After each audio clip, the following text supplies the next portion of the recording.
तर पहलगामच्या हल्ल्यानंतर आता भारतानं पाकिस्तानचा गळा दाबण्याची तयारी सुरू केली आहे। सिंधू जलकराराला स्थगिती दिल्यानंतर आता भारतानं पाकिस्तानकडे जाणारं पाणी अडवायला सुरुवात केली।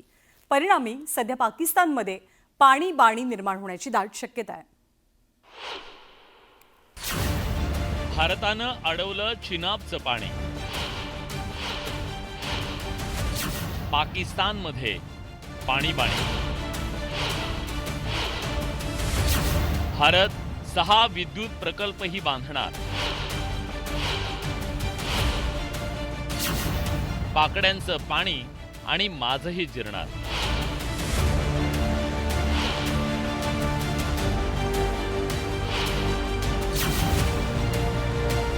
भारतानं अखेर पाकिस्तान विरोधात वॉटर स्ट्राईक सुरू केलंय। चिनाब नदीवरील बगलिहार धरणातून पाणी बंद करण्यात आल्यानंतर आता भारतानं सलाल धरणातूनही पाणी बंद केलंय। चिनाबचं पाणी बंद केल्यानं पाकिस्तानच्या अडचणी वाढल्यात।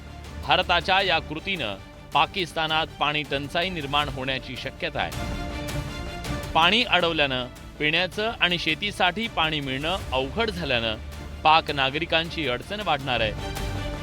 बगलिहारचं पाणी बंद केल्यानं चिनाबचा जलस्तर कमी होतोय।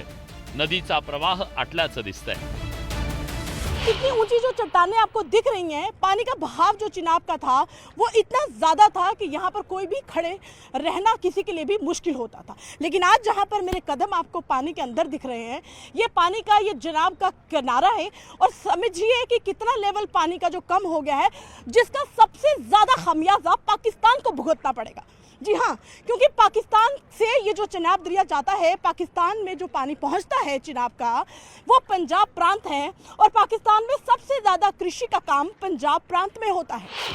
भारतानं धरणातलं पाणी बंद केल्यानं पाकिस्तानमध्ये घबराट पसरली आहे। पाण्याची धार कमी झाल्याचा दावा पाकिस्तानी मीडियानं केलाय।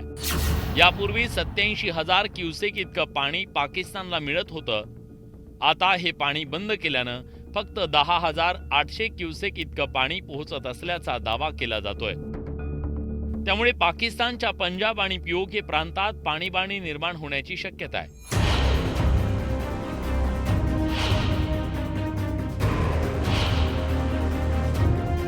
पण भारत एवढ्यावर थांबलेला नाही।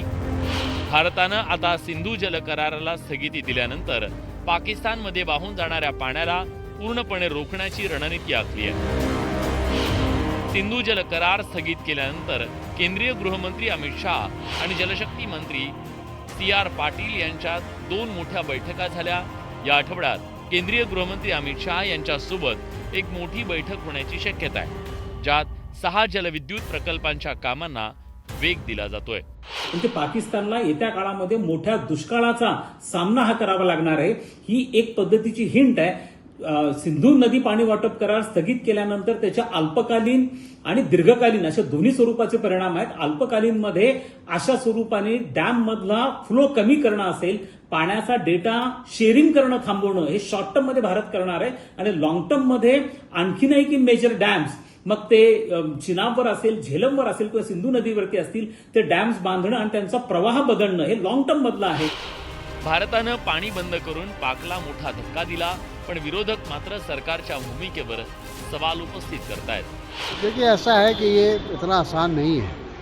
किसी भी जो संधि है उसको तोड़ना मुश्किल है, और साथ ही साथ ये भी मुश्किल है कि उसमें आप जब तक डैम नहीं बनाएंगे तब तक पानी को रोक नहीं सकते, और डैम बनाने में 10 साल लगे। पहलगाममधील दहशतवादी हल्ल्यानं देशात संताप पसरला। या संतापातून आता केंद्र सरकारनं पाकिस्तानला दुष्काळाच्या गर्तेत ढकलण्याची रणनीती आखली आहे। त्याचाच एक भाग म्हणून पाकिस्तानमध्ये वाहून जाणाऱ्या पाण्याला अडवण्याची तयारी केली जाते। भारताच्या या खेळीनं आधी अणुबॉम्बच्या धमक्या देणाऱ्या पाकड्यांची पाण्यासाठी बोंबाबोंब होण्याची शक्यता आहे। Bureau report, news 18 Lokmat.